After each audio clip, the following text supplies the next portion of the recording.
It strikes me that we're having this interview here in your beautiful home with your beautiful garden in the background, which I believe Deborah really is responsible for. She's cultivated over years. Have you ever lived in a home as long as you've lived in this home before?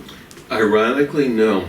It's it's a funny question you ask. I never would have thought if you had asked me 45 years ago, would I have the same profession for 45, 47 years? Would I be with the same woman for the same amount of time? Would I live in a house for 33 years? I would say, no, it's impossible. Not me. And ironically, life can be such a crapshoot. You just never know anything for sure. Here it is, living being with the same woman, with the same profession, more or less, in the same house, surrounded with a lot of very familiar faces. Actually, it's wonderful. It really is. We didn't lose our adventurous spirit even though we settled in. It's not like we worked it out of our system. It's never worked it out of our system. We've traveled to Nepal 5 times and trekked up very high altitudes. We did this in India. We're still on the road, meeting people from all over the world.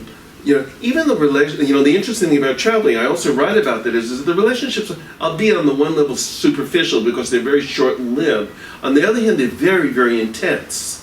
And you get to know people very quickly. There's this kind of commonality among the traveling community. It's like the best of the United Nations.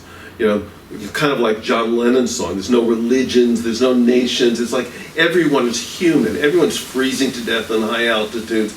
Everyone's eating the same crap food. But we're all together in this wonderful experience. So I don't think it's either or. Right. Granted, you have to be able to make that happen in your life, and for some people that's not possible. For many of us, it is. So I don't believe in okay, you can be young when you're young, and now that you're older, you have to be mature and settled and responsible and do responsible, grown-up kinds of things. Screw that.